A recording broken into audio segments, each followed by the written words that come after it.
அதை தவிர்த்து இந்த அரசாங்கம் என்ன பண்ணணுன்னாக்கா, அதுக்கு உதாரணம் சொல்லணுன்னாக்கா, நான் வந்துட்டு இப்போ ஏதோ ஒரு இதில் பார்த்தேன், ஏதோ ஒரு இதில் வீடியோவில் பார்த்தேன்.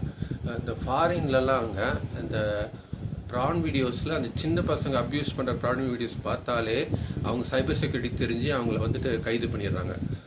அந்த மாதிரி இங்கே இந்தியாவில் இருக்கிற நம்ம சைபர் கிரைம் செக்யூரிட்டி அவங்கெல்லாம் வந்துட்டு இந்த ப்ரான் வீடியோஸ்லாம் மானிட்டர் பண்ணுங்க.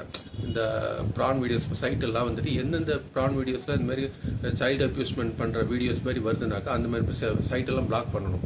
இன்கேஸ் அதையும் தாண்டி என்ன பார்க்குறாங்கன்னா இந்தியாவிலேயும் அதை மானிட்டர் பண்ணணும். இப்போ யாருன்னா ஒருத்தர் பார்க்குறான்னாக்கா கண்டிப்பாக அவன் அந்த இன்டென்ஷனோட தான் இருப்பான்.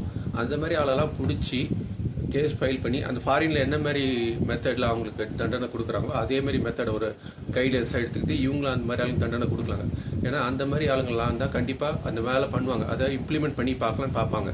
ஸோ அதனால் அந்த ஒரு இது இங்கே இந்தியன் கவர்மெண்ட்டு பெருசாக ஆக்ஷன் எடுக்கணுங்க. அந்த ப்ரான் வீடியோ சைட்லலாம் போய்ட்டு அது தேவையில்லாத சைட்டில் பிளாக் பண்ணிடணும். இந்த சைல்டு அப்யூஸ் பண்ணுற சைட்டெல்லாம் கண்டிப்பாக பிளாக் பண்ணி ஆகணுங்க இந்தியன் கவர்மெண்ட்டு. இது ஒரு ஆப்ஷனாக பண்ணாலே பாதி குற்றம் அந்த இன்டென்ஷன் அவனுக்கு போகாமல் இருக்குங்க. அது எனக்கு தெரிஞ்சு இது ஒரு நல்ல வேலிட் பாயிண்ட்டாக நான் நினைக்கிறேங்க.